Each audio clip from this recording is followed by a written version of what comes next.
Burada bir geleceğin var mı? Niyet edin, kendinizi attı kart. Burada büyük bir aşk var.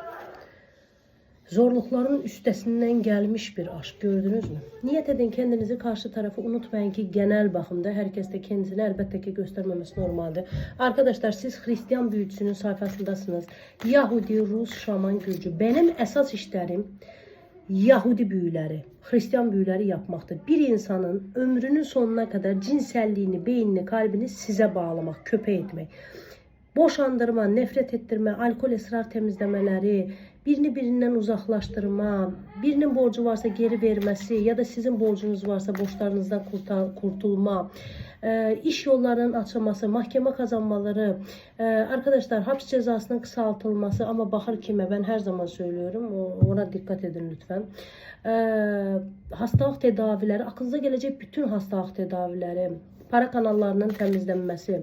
Benimle iletişime geçmek isteyenler, 2 WhatsApp numaram, Instagram sayfamda var. Naz Dünyası 77.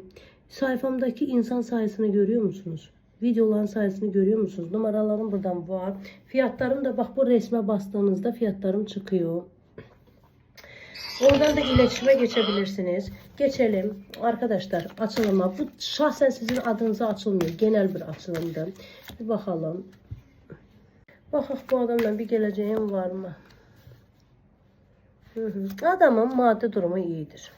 Maddi durumda hiçbir problem yoktur ama amasına gelelim. Bu adam yalnız değil. Yanında birini görüyorum. Özde çok kötü bir insan, kötü bir kadın görüyorum.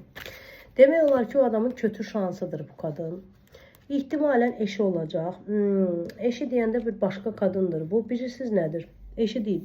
Bu zamanında buna dini nikah kıymış ama sonradan ayrılmışlar. Kadının ahlakı da yerinde değil. Onu da söyleyeyim size. Bu kadından çok negatif enerji alıyorum. Çünkü bu kadın pis şeylerle meşguldü. Yani ritüeller yapar ama çirkin ritüeller. Bir var güzel şeyler ama çirkin ritüeller. Ve planlı hareket eden bir kadındı. Yani bu kadının maksadı bu adamı para için elde saklamak. Başka maksadı yoktur. Negatif kartlarla bağlıdır. Deməli, kadının derdi bolluk bereket içinde yaşama. Fiziksel olarak bir problemi var. Kolunda mı, ayağında mı kadının bir problemi var. Bunların geleceği var mı? Vallahi bir tane.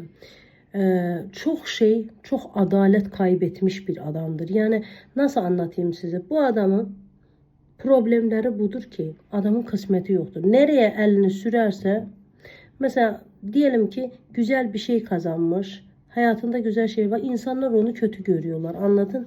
Bahtı kısmeti kapalı gibi. İyi bir arkadaştır, iyi bir sevgilidir ama ne yazık ki adamda kötü ritüeller var ki onlar izin vermiyor senden olmasına. Geleceğiniz var mı? Kapılar kapalı. Geleceğiniz var mı diye de kapılar kapalı diyor.